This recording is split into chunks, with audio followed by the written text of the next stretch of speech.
Hi everybody, welcome back, and this is part 2 of the Q&A that I just posted. So if you haven't watched part 1, I will link it up here and in the description box below, because I posted on Instagram and I was like, okay, I don't think I'll get that many questions, but I got quite a few questions. I think like 20 over questions. So I've already answered about half of them in my Q&A number 1, the part 1, and I think it's gonna be really long. I think it's gonna be at least half an hour long. So I've got another 12 to 13 questions, and it's going to be answered in part 2. And anyway, if you're wondering why the lighting is like that, it's because it is now almost 10 o'clock at night, and I actually stopped in part 1, went out, had dinner, came back, cleaned the house, washed clothes, everything, and now it is 10 o'clock. So I thought I better finish up this part 2 so that I can edit it and then put it up in a few days. So let's get to this video. My life affair. Which gym in Singapore do you go to as an instructor? Do you mind if I go to one of your classes? Disclaimer, definitely not a stalker. What is your exercise regime and how did you break away from eating disorder? I think you mentioned it in one of your posts. So which gym do I go? I actually teach in a few gyms. I teach in Fitness First, I also teach in Virgin Active, and you're more than welcome to come to one of my classes, but I think you need to like sign in as a guest, or if you're a member at those gyms, just look up for my name. You'll be able to find me in one of the schedules. So sure, come to my class and you can join, you know, anyone. I do body pump, I do body combat. So do you mind? Okay, so what is your exercise regime? Actually, I don't have my own exercise. When I teach class, for me, that's my exercise, even though I am teaching at a lighter weight. So I actually join pump and I also join body combat as a member during the weekends. So I don't teach every single day, I only teach during the weekdays, and then the weekends I'm a member just like every other member. How did I break away from the eating disorder? So I think I'm going to answer this towards the end of the video, just in case I get a little bit emotional. So I will come back to this part and I'll answer it at the end of this video. So if you're wondering, if any of you are wondering this history of mine, you can wait until the end of the video. Next question from Denise. How can you control not buying any luxury item? Like this month you buy, then the next month you say you won't buy, then it comes again, and you know the feeling of missing out something you think is nice, and then you don't buy it, and you say you cannot buy it, and then it goes around. But after you buy it, happy for a while and then sad again because more is coming, and the feeling is a repeat, like an addiction. So how to quit? This is a really great question, because I think this cycle of getting something new and then kind of like keeping it for a while, and then you have this urge to get something new again because either there's lots of trends out there, or you just feel like, you know, I want something new. You know, it is such a cycle, and actually it is, you know, inside us that we always want to chase for that new thing. So I am not immune to it. I've been through it, and I also still go through it. It is a struggle. So what helps? Being broke helps, okay? Being broke and not having unlimited amount of money helps. That's not the answer, but I'm saying that it is also knowing what is your limit, and knowing that you know, kind of like taking a step back and reassessing what you already have. And actually what really helps is, you know, control that urge. You know, let's say for example, you see something new, and that urge of wanting that new thing is really strong at the beginning. It's like, oh my god, this is real new and I really want it, and you know, you can just get a bite on an impulse, even though you think that impulse is like 2 weeks, 3 weeks. But actually, if you keep holding off, I'm talking about like 1 month, 2 months, 3 months, that urge goes away, and over time it becomes practice, it becomes a habit. It makes you think, how do you say, it makes you think a little bit more before you jump into buying it. And obviously sometimes we fall off the wagon and we buy it on impulse, but there are things that, you know, like for example, I was looking at this particular bag, and let me tell you, I was going crazy about it. I was like, oh, I need it, I'm gonna buy it, and I was just like obsessing over it. But I didn't pull the trigger because I was going through this. I was like, okay, hold on, wait, you got too many things.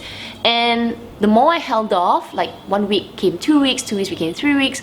And right now I'm like, well, I don't really want it anymore. But of course, if it pops out on sale or something, I may consider it. But right now, if I bought it at that point in time, I may not be happy at the moment I am right now. So it does help if you hold off, just really resist. I know it can feel like, oh, you're dying inside and you're like, oh no, I need it, you know, it's gonna be sold out.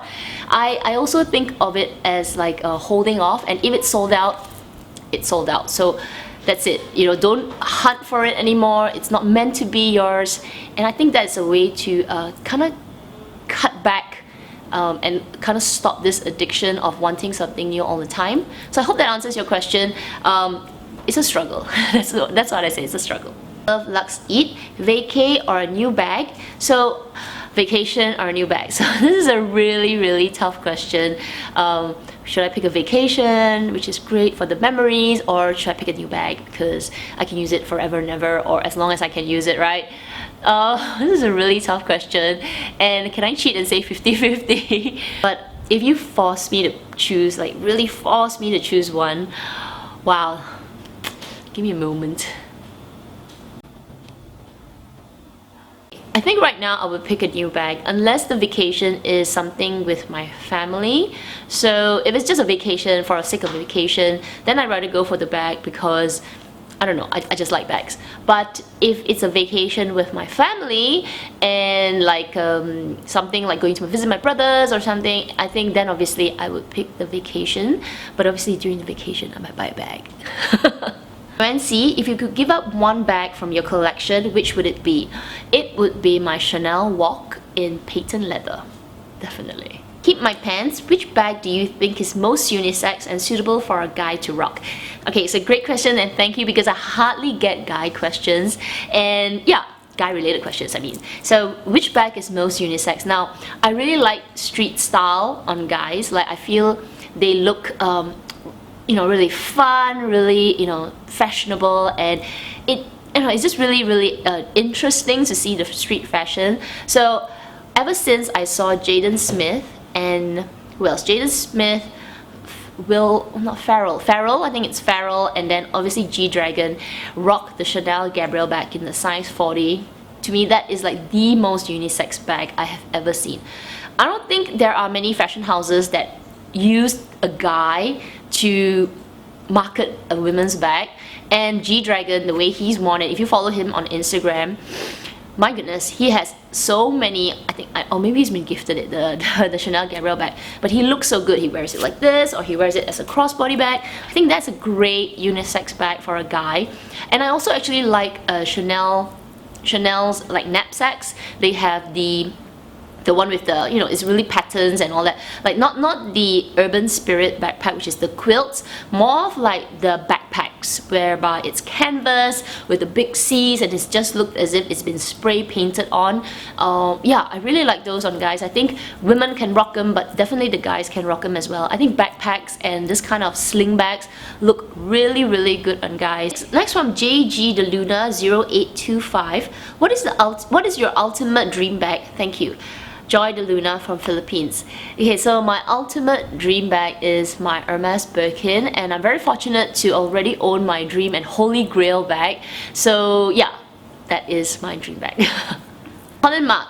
Hi Kat, I'm planning to purchase the YSL Sac de Jour bag, men's version. I know it's a pricey bag, so I'm thinking if I should spend all my budget on this one bag that I absolutely love, or should I split my fund and purchase multiple small items like a belt, shoes, and a cheaper bag? What do you think? Go for the bag. Trust me, go for the bag, because if you absolutely love it, you will enjoy it. So don't go and like split your funds and all that, and then, you know, you end up, trust me, you will end up buying the bag and then you'll be spending more than what you actually budget for. So my personal experience and personal opinion is go for the thing that you really want. If you've saved enough money for it, go for it. Don't go and buy little things and then think, oh, you know, maybe I might, you know, end up there, because you might as well take that fun and get something that you really love and you know you will use it. So trust me.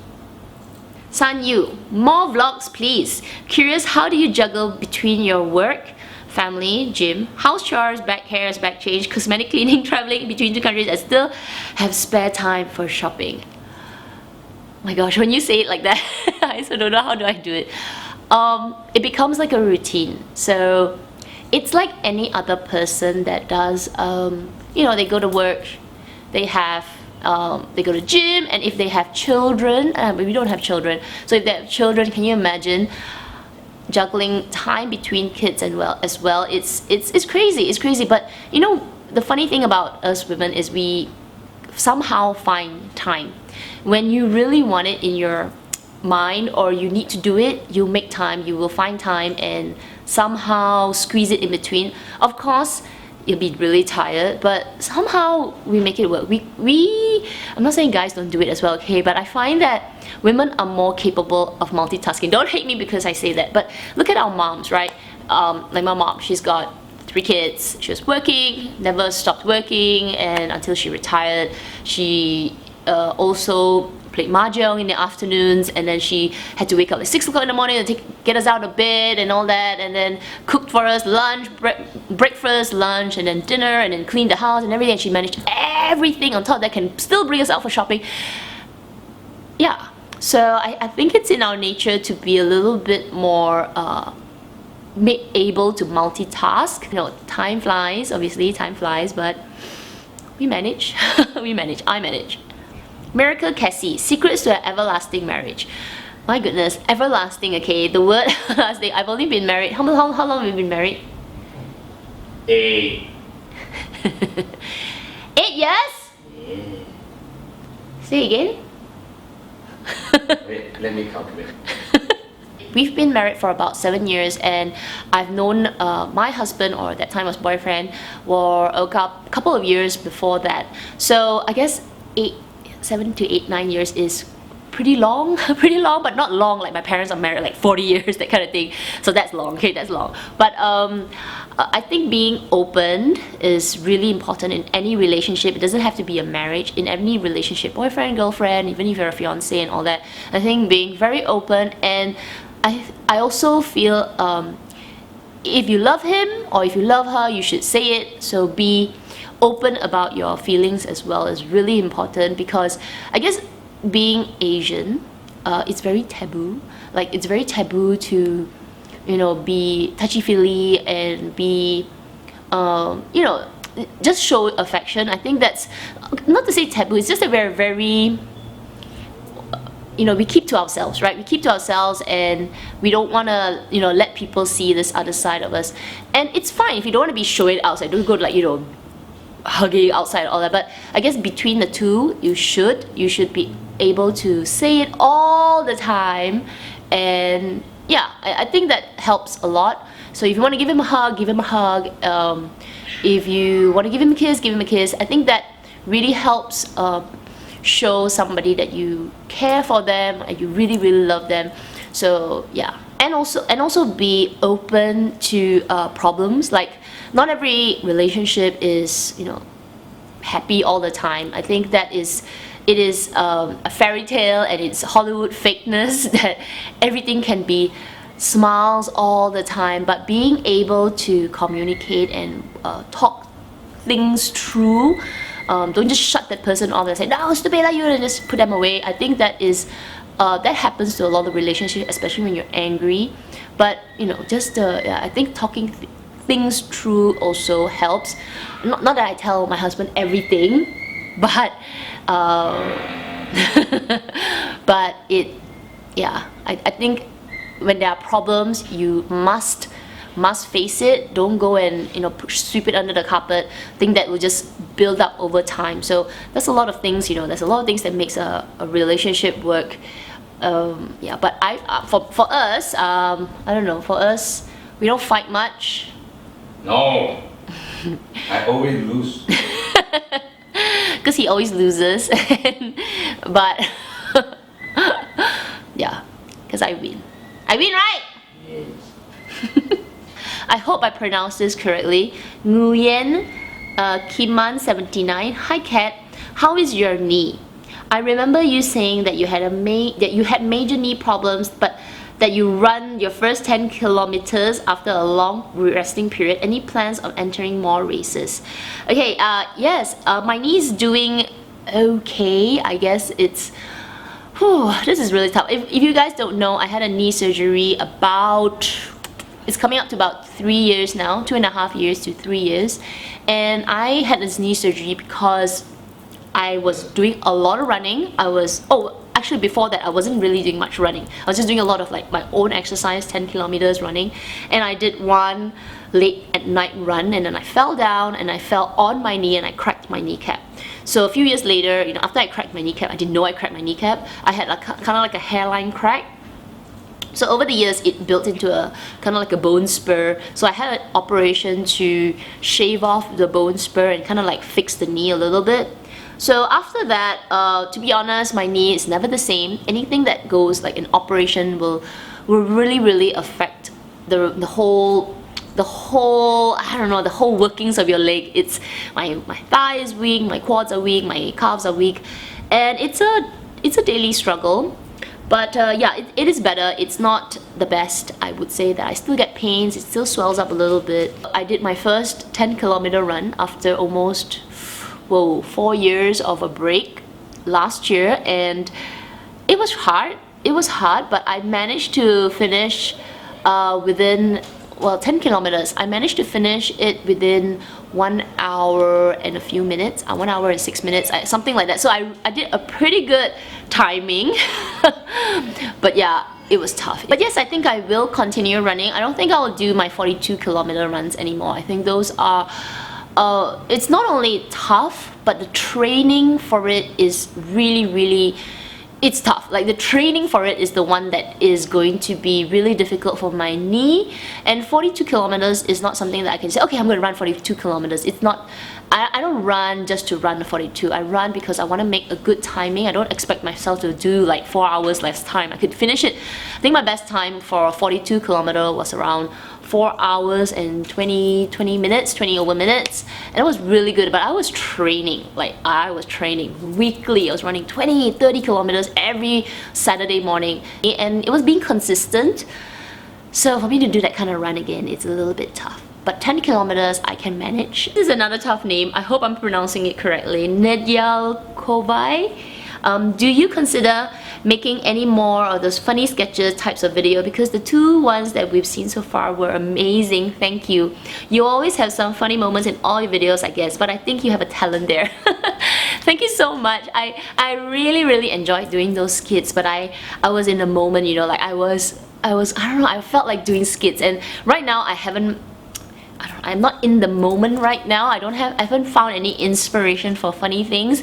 I did come up with a few funny ideas, but yeah, I haven't actually gone out to do it yet. But yeah, I should maybe do 1 or 2 more, maybe this year. But it has to be funny, right? It has to be something that makes all of us Lux lovers laugh. Because I did the one which is like an adventure of a new bag, and then I also said Instagram is hard. That was one, and I also did you know, the one whereby you know, being on Ben Island and then suffering for the new bag, like suffering. And actually, it has to be real life experience. Like I really feel those things are so silly and so funny, but we relate. So I think I covered most of the things that we Lux lovers go through, but I think I have one in my head. It's just that I have to get into doing it. Yeah, but maybe I will try and do 1 or 2 more in the future. And Reese, well, as you know, I'm a bit of a gym addict. Yes, I know, babe. I started with running, but now I had to stop because of all those old knees, and now I'm into the Les Mills system. Yes. How do you get into teaching classes, and how often do you exercise, and what is your favorite class? Are you open to about your channel, your YouTube channel? I think you and I should do an exercise video. I can represent the older generation. Yes, so I am really open to doing a video. But yeah, answering your questions, how did I get into teaching? Okay, so I actually started, like you, a Les Mills participant or a member, and I got into it when I was in it was in the uni days. I was like 20 years old, and now I'm like 36. So I've been doing it since 2002, and now it's what, 2018. Yeah, it's been 16 years since my first Les Mills class, and I haven't stopped. I started off my first class, and I always remember it is body pump, and then I went into body combat, and then I went into body step, and then I also did RPM, but now I only focus on the 3 programs, which is pump, combat and RPM. So I was a member for the longest time, and after I met my husband, I kind of like got into the scene, and then I said, okay, why don't I take this new challenge for myself, and I became an instructor in 2014. So many years later. I've only been an instructor for 4 years, but I've been a member for a long time. So I have actually seen the progress of the Les Mills program for many years, and my favorite class is actually body pump. I love it. I love pump, and then I like combat, and then number 3 is RPM, which is cycling, because it's so tough. I find cycling super tough. I've got one more question from my own little Joyce. Living where humidity is a big problem, have you experienced getting mold on your bags, and how do you treat them? Any DIY tips? Thank you. So yes, I agree, babe. It is a huge problem here. I actually have several bags, my Celine, my LV Parlemo, the handles and all that. It is moldy. So to be honest, I don't have any DIY tips. If any of you have DIY tips, please put it in the comments down below, because we luxe lovers need to figure out how to solve this mold problem. But the rest of my bags, I have been really lucky, or I have been really taking care of them. So every time, like for example this bag, and I just used it last week, so before I store it in my cupboard, I'm going to clean it, like really wipe it down with a baby wipe, and then let it dry really a lot, like dry to the bone, before I store it. And then when I store it, I also store it with dehumidifier packs, and I do take out my bags every once in a while. So that kind of helps mold from or getting it, mold from forming or growing on it. I think that another way is to make sure you use your bag. Rotate your bags. That is the best, because when you don't rotate your bag, when it's in that confined, dark location, that's like the best environment for mold to grow. So rotating your bag, taking it out, letting it air dry does help put mold aside. And then if you can, like my bags are stored in a room that has aircon, but I don't turn on the aircon like 24/7. I actually just turn on the aircon maybe once or twice a week, where it'll just dry up the moisture in the air, and I think that does help to prevent mold from just accumulating in there, accumulating on the bag. So yeah, that's what I do. I just mainly keep it in dry locations, take it out to air, and then once in a while, or once a week, I will like take out my bags, or open the drawers, or open the cabinets, and then just aircon the room. That has helped. I don't think yeah, that has helped. The 2 bags that I have that are moldy actually has the opposite environment. So the room is really dark, it's really moist, like humid, and I don't really aircon the room, so it becomes the best environment for mold. So yeah, I need to fix that somehow. That's the last question. So I'm going to go back to the question from my life affair, and the question about how did I break away from the eating disorder. I think this is a really tough question for me to answer, and I guess it's bound to come because I posted a few weeks ago like 5 things about me, and I posted this really thin picture of me, and I shared something that was very secretive in my life. And yeah, I guess there's nothing to hide. I already put it out there. So the question is, how did I break away from it? I think I need to share is how did I get into it. I think that will kind of like explain how I broke away from it. There's not really like break away from it, but it's kind of like how I recovered over time. A little bit of backstory now. When I was young, I was never like a big girl. I was pretty tiny, like this kind of size, and food never bothered me, and I never really had like problems or any kind of bad relationship towards food in general. But I remember this one time, it was in my year 4, so year 4 I was like 16, and this one boy, I had to be a boy, right? But we were going on exercise, and I didn't have, not a boyfriend, okay, just a friend. He made this one comment because we were going, like a bunch of us, like a big bunch of friends, we were going up this hill, we were like exercising and all, like trying to walk and be healthy, not so much of like getting sick, but be healthy. And he made this really loud comment. He's like, ew, look at the cellulite. And it was it gave me like a little bit of a shock, because I've never before that never even knew or cared what it was. It was like, what can you see? And it kind of triggered a bit of insecurity in me.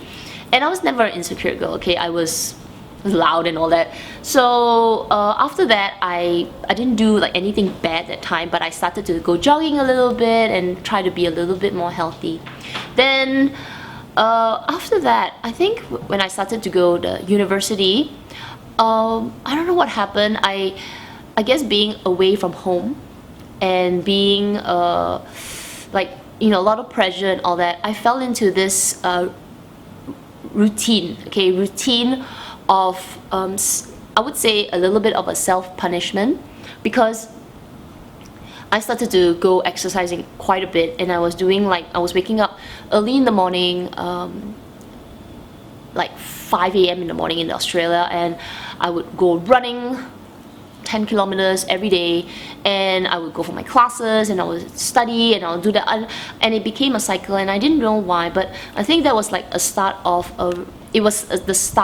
my depression. I feel like it was the time where I couldn't control a lot of things in my life. I couldn't control my studies, I couldn't control the way I looked, and it became something that I could control, like going to the gym, going to run, and making sure I could do my sit-ups, and, you know, controlling what I was eating and all that. And I didn't realize it, that I was spiraling downwards, but I knew there was something wrong. And then yeah, I guess a lot of people started to see the changes in terms of what I looked. I started to become really gaunt and really tiny and scrawny and all that.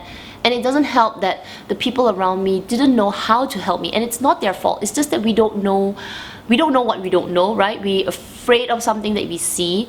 So my relatives and all, they, you know, they showed their concern in different ways. You know, they were like saying things like, what's wrong with you? Why you don't want to eat? You know, and then they started to it's not, I don't want to blame, actually it's not their fault, right? But they do what they do, right? So it's like it forces you to, you know, keep saying that to you, and the more they did that, and it's the way that they show concern, the more I rebelled, and it became a vicious cycle from being depressed to being really rebellious, and it just went, you know, downhill from there. So after I came back, everybody was really concerned, and you know, I knew it. You know, I knew that people were worried, because I think my lowest weight was about 40 kilos. So I don't think I have any pictures. If I do, I will put them here. But yeah, I was really, really bad, and I took a step to see a doctor. And I think it was because my period stopped and all that, and I went to see a doctor, and I tell you, it was the worst experience in my life, because the doctor, first thing, I mean, this guy's like probably not trained. He probably said that, and he was like, why are you so thin? Are you anorexic? What kind of doctor asks the person who is not sure and doesn't want to admit it? Like I was in a denial mode. What doctor says that to you, right? What doctor points that out? So I actually, instead of getting help, I kind of crawled back into my hole. And the more people around me like poke at me and say things at me, the more I wanted to crawl into this deep dark hole, and it got really bad. I think I was in my darkest period for about 5 years. So in that 5 years, it wasn't so much of the food and all. I had a really bad relationship with it, but it was something inside, like I lost interest in everything that was important. So I pushed my friends away. I didn't want to go out. Things that I used to love to do, like I used to love shopping, and I used to love meeting my friends for coffee and all that. And people would say, hey Kat, you want to go out? And I'm like, you know, I'll make up excuses. I didn't want to see anybody, and it was like my own punishment. I don't know how, you know, it's just that I started to be even more upset about myself, because I could not enjoy the things that I used to enjoy. So like I would go out and see a friend, and it'll be like 5 minutes later, and all I wanted to do is like, this is so boring. Why am I not enjoying it? It was like a demon in my own head, making me feel unhappy, and my old self was trying to say, why aren't you happy? You should be happy. And it became like this voice saying, you should be happy, and then I was like, I don't know why I'm not happy. So I had like little monsters in my head saying there's something wrong, and I just crawled back, and I just crawled because I didn't want to hear it. I didn't want to put myself into that position of being, why aren't you happy? You used to like to do this. Why aren't you doing it anymore? Why aren't you going to the gym? Why aren't you do this? You should be like that. You used to like it. And then it kept playing in my head. And obviously it doesn't help that I knew that I should be happy, but I wasn't. So how did I break out of it? It's really tough because there were like many layers. So the first layer is what people see. It's the external of the thin girl, the slim girl, the really scrawny girl, the anorexic girl. And then there was this other 2 layers, which is what my heart wanted, and then what my brain was just telling me. I started to do baby steps. Like, I just realized that I didn't want to do this anymore. That was like the first baby step. But it didn't just come like overnight, like I don't want to do this anymore. It's like over that 5 years, as I was doing it, every time I did it, I was telling myself, I don't want to do this anymore. I don't want to do this anymore. I don't want to be like that. I don't want to. Of course, the first 2 years was like, that voice was like this. I don't want to do this. And then it gets louder, and it gets louder, and gets louder. And then I think after like maybe 5 years of really like hardcore, like 5%, 10%, and then finally like in the 6th year, that voice became a little bit stronger. And I had to jump on that voice, jump like, I don't want to do this anymore. And it's really scary because that voice is right here, telling the brain, don't want to do this anymore, and then actually acting on it. But because it's physical as well, like I would say, I don't want to do this anymore. I'm gonna eat, and I'm gonna hold my food down. You know what I mean? And it is the most psychologically painful experience that I have ever felt. Like let's say I'm gonna eat a bowl of porridge, right? And then I'm like, because it's so unnatural already, it's so unnatural to keep it down, that my brain is saying that, why did you do it? You shouldn't be eating that, you shouldn't do this. And then being unhappy, punishing yourself, and then my heart saying, you don't want to do this anymore, you can't do it. And then it's a freaking fight up there. It's like war. And I would eat it, and I'll straight away go and sleep, and I'll force it down, and it became an internal struggle. And I can tell you that nobody but me or myself could pull myself out of it. And it really starts from here, not the people around you, but let me tell you, the people around me, the support system that I had, like no matter how much I could see the disappointment in my mom and my dad and all that, but they were by my side. My best friends were by my side. My best friend in Australia, she knew about it, and I had a few other friends, they knew about it, but all I needed was them to be there. I knew that they knew, but they didn't question me. They just, I don't know how to explain it. The more you push, that's the thing, the more they pushed, the more I pushed them away. But there was just some friends that just stuck by you, you know what I mean? And they cannot do what the heart really wants to do. They can just be there. It's like a support system. Help me take that baby step. So the first 6 months was like the most horrible thing. It's like I could actually feel the pain of crawling out from that hole. First it was mental. I felt so tired, and I felt like I was disappointing myself.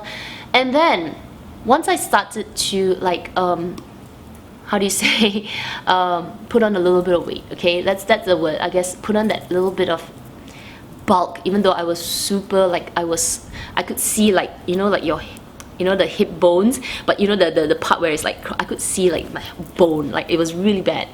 And seeing it fill out a little bit by little bit, okay, little bit by little bit, it was the most painful thing ever, because I felt like I was failing myself. It's so strange. It's crazy. It's crazy what the physical can do. And it's not because I wanted to be beautiful. That's the thing. It's not that, It started off with just something, and a little bit, it just spiraled out of control. And I think depression is such a monster, because it goes into so many facets in your life. And when it's added with being, you know, physical, like physically you can see it, it's a double whammy, because like mine was combined with how I looked, right? And seeing the actual physical changes, it also made the recovery much harder. Okay, it's really hard to say this, but it's like when I was recovering my way, you know, nobody knew I was trying it, I was doing it. So when I hit my, I think it was year 2008, I was recovering. I was, you know, talking to people in the gym. I was becoming a little bit more open. I met new friends, and I forced myself to go out and all of that. And it was really baby steps. But you know, I knew that I needed to put on weight because I was going to die, okay? I knew, and I was damaging my body. But having the comments, hey, you look better, you put on some weight. I tell you, I can just suddenly flip, because I'm like, is it too much? Am I doing too much? Am I eating too much now? Because it's the first layer, right? It's the first layer that everybody sees. And it was my insecurity that spiraled into my depression. So yeah, gosh. So how did I break out of it? I hope I answered it, you know, but it's really difficult to say that this was one way I broke out of it. I think being able to slowly love myself again and accept me, you know what I mean, accept not only the way I looked, but the way I am. It's how I slowly built that confidence to recover. I think it took me I would say a good 10 years, a good 10 years to really say I'm safely out of it. There are days, you know, that I feel like, oh gosh, I could fall back into it, but I know that it's not worth it. It's not worth going back to that life that meant nothing, that my only relationship was a bad relationship with, you know, things that I ate, the things that I was doing to myself, like my own body. So I don't ever want to go back there, but I know that those like little demons and those things that people say, it's there, right? It's there, and it's not about being weak. It's just, you know, it's very complex. And you know, if you know anybody that's going through it, you know, going through depression, it doesn't have to be an eating disorder, but it can be depression or any kind of troubled times. Sometimes they don't actually want you to pinpoint it. Like, I didn't want people to say it out in my face, but it's like a secret between you and me, and knowing that they are there to help me, a shoulder to cry on, just be there. I tell you, it means a lot. So it means a lot. So yeah, it's baby steps. That's how I can say it. Being able to love yourself little bit by little bit is the way I broke out of it.